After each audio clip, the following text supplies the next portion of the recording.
Fallen, read by Sebastian Brown and Eliza Chadwick. Chapter 1. On the Job. Navigating a cargo ship through the ruins of the city was always dangerous.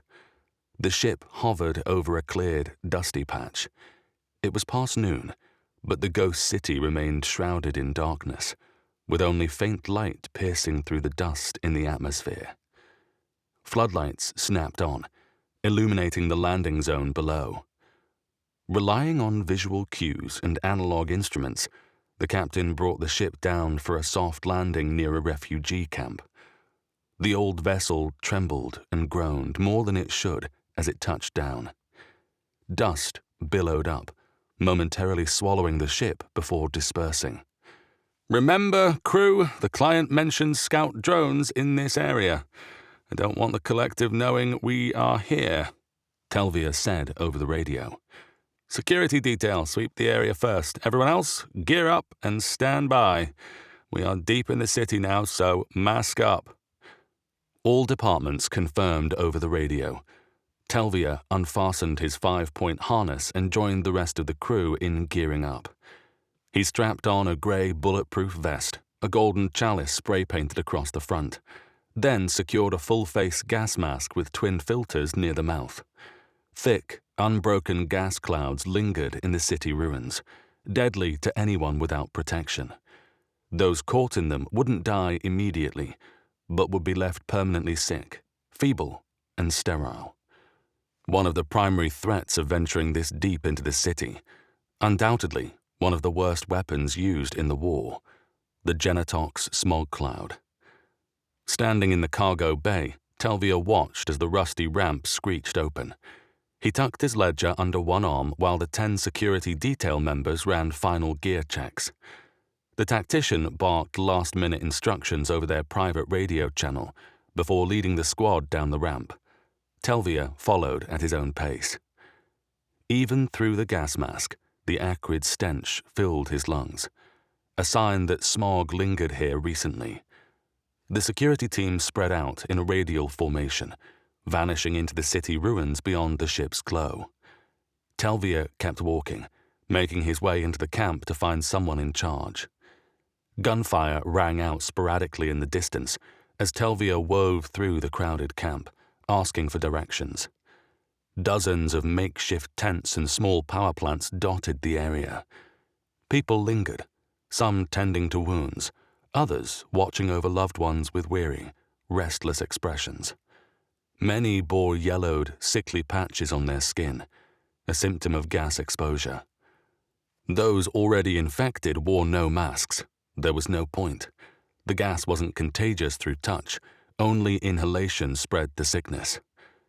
Each burst of gunfire sent a ripple of unease through the crowd. Some flinched. Others stood to investigate. Telvia waved them off, offering reassurance. A figure in a white coat raised a hand from a distance. "You must be from the church, Director Telvia," she called. She had a broad, steady frame and wore a white headscarf adorned with a red chalice icon. 3 horizontal red stripes marked her right sleeve. "Ah, yes," Telvia said, striding toward her. A grenade explosion rumbled in the distance, shaking dust loose from the skeletal remains of a nearby building. "You're not exactly running the safest camp here. This camp is set a bit too deep in the inner city. The collective might know what you're up to here," he said, gesturing toward the blast. "It's that big ship of yours that drew them in. They've kept their distance so far," she replied, recovering from the fright. "I don't condone your team taking down their drones, but I'm glad they did." Telvia shrugged. "Sorry for the disturbance. This is the only fun the boys get these days." "All clear," came a voice over the radio. "Right on time," Telvia murmured, then into the radio. "All right, crew, start offloading." "I'm Edda. I spoke with the bishop about the research supplies." "Right, I remember your name from the list. Any chance we could sit somewhere and talk, Edda?" They both walked into the largest tent on the site.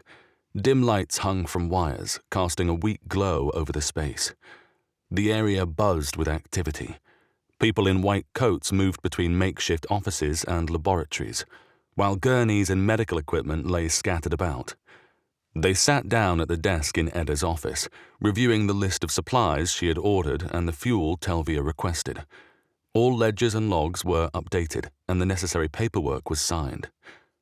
"I'm sorry if this is personal, but I don't see you wearing a mask, Edda. How are you holding up?" he asked, closing his ledger. She let out a weary sigh. The smog. It affects everyone differently. I've been lucky to get all the medical attention I need here, but it's taken a toll.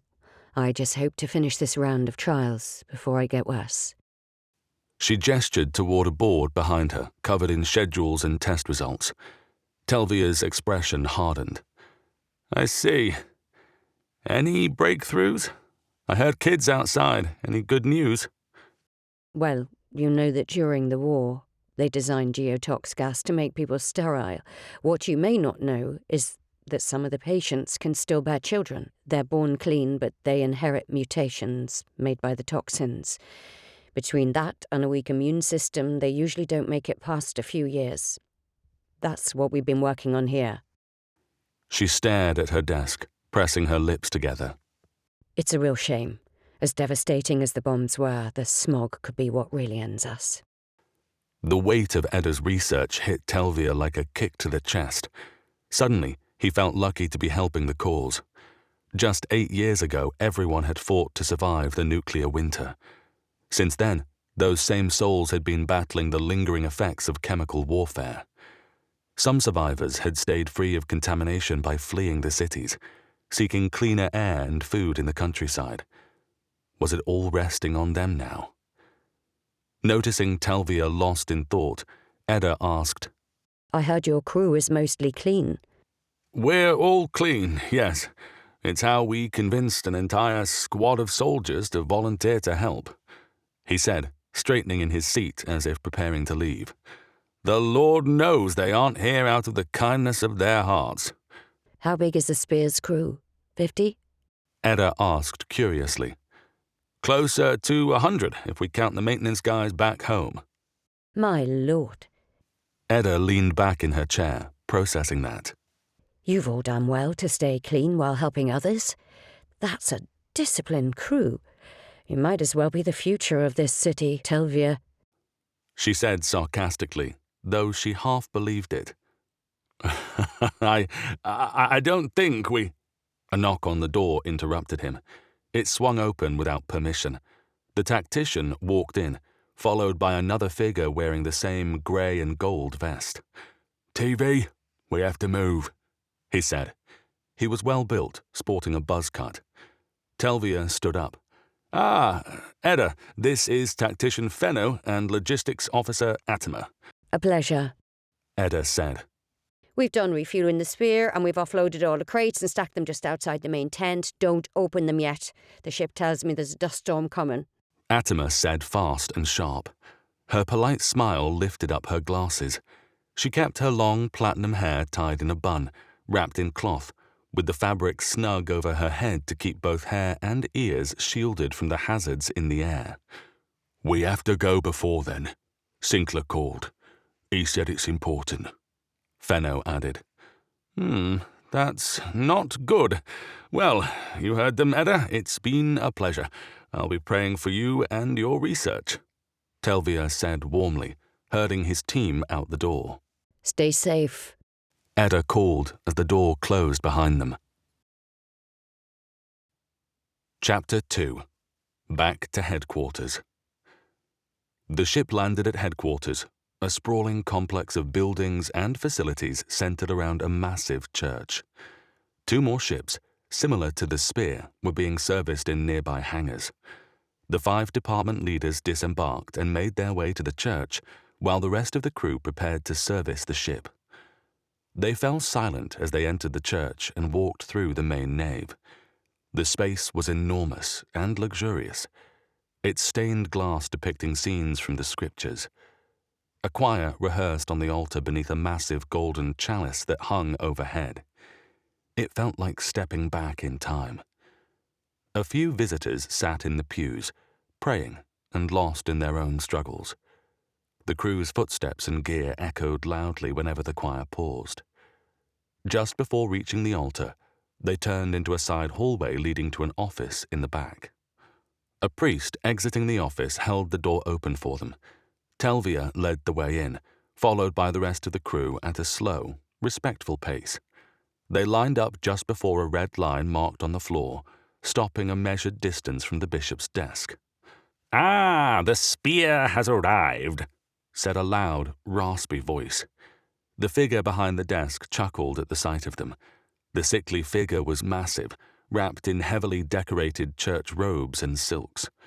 His skin had turned a sickly beige with illness.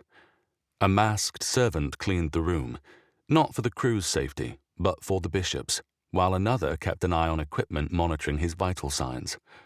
A steady beeping sounded from one of the machines. "Your Eminence," Telvia said. The crew bowed slightly, ignoring the stench in the air. "My health has deteriorated, Telvia," the bishop admitted without hesitation. "This disease is relentless.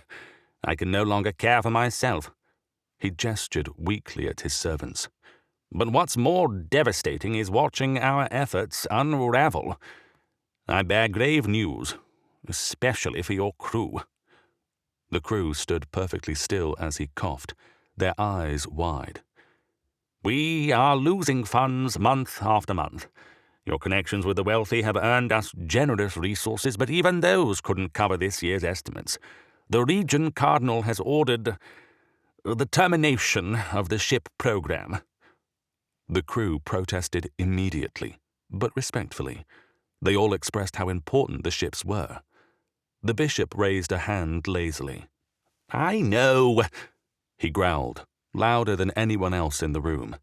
He coughed again before continuing. "The ships are bleeding us dry. As impressive as they are, the costs of maintenance, fuel, repairs, and inspections are unsustainable. We hoped they would attract more investors, but that was not the case. It is over." Sinclair's voice shook with frustration, his face glistening with sweat. Sir?" one of the servants interrupted. The beeping from the machine had sped up. Yeah. The bishop dismissed him. He took a moment to calm himself, rubbing his eyes beneath his glasses. The crew murmured amongst themselves. Eventually, the machine's beeping slowed again. "The ships will be sent to key locations, grounded permanently, and converted into full clinics. Essential personnel will stay with their ship to continue operations. Everyone else will be reassigned here to headquarters. If people need help, they can come here and we'll treat them." He repeated the orders exactly as he'd received them, though he couldn't begin to guess how that would work. Telvia raised his hand. "If I may, Your Eminence, my crew and I have remained clean precisely because of our isolation from the elements on board the Spear. Staying out in the open, exposed to the smog, would compromise that." His concern was evident. His crew nodded in agreement. "I am aware, and that is what pains me most about your situation." The bishop sighed. "This is unfair. The Lord knows how many lives you've touched. But grounding these ships will ensure we can continue helping others, even if in a limited capacity. I'll try to have you assigned somewhere safe." He threw his hands up in frustration. "There's more, Your Eminence," said Bastian, the ship's surgeon. "We just got back from a supply run to the West Labs. Their research confirms what Edda suspected. While some infected can still bear children, the survival rate is too low to sustain a population. If clean people are compromised, we're dooming our future. It's, if we all get infected, our species dies with us," Fenno interrupted impatiently. The two servants exchanged uneasy glances. The bishop took a moment to process the news. He wiped the sweat from his brow with a shaky hand and drew a deep breath, which triggered another coughing fit. "More bad news," he muttered, staring at the orders on his desk. He tapped his fingers against the parchment before removing his glasses and tossing them aside. If I may speak frankly, I believe your purpose in this world just changed dramatically. He spoke from the heart. Let us, the infected, take care of ourselves. You are all that's left. Get away from this filthy, infernal city. Away from this chaos. Away from this pathetic state we've allowed ourselves to fall into. His voice was laced with disgust, clearly tired of it all. You are not merely surviving like we are here. You are what remains. Take that seriously. Your charity for others ends here. Go and fight for something greater. Go and join the others in the outskirts of the city and guarantee our future as a species. His plea carried the weight of finality. Heavy as his words were, there was wisdom in them, for everyone except Telvia. He remained unconvinced. Abandoning so many in their time of need was unthinkable. Abandon these camps and leave them to their fate against the city gangs. This was not why he had joined the church decades ago. This was not his definition of service. The bishop saw the hesitation in Telvia's eyes. He reached into a desk drawer, retrieved a notebook, and flipped through its pages. After a moment, he grabbed a pen and scribbled something onto a separate sheet of paper. Come here, son. Sinclair waved Telvia closer. He stepped past the red line. The bishop tore the page free and handed it to him. This is the contact information of an old friend. He had conducted similar research outside the city. Promise me you'll consult him before making any decisions. Tell him I sent you in regard to his findings. Consider this your last assignment aboard the Spear.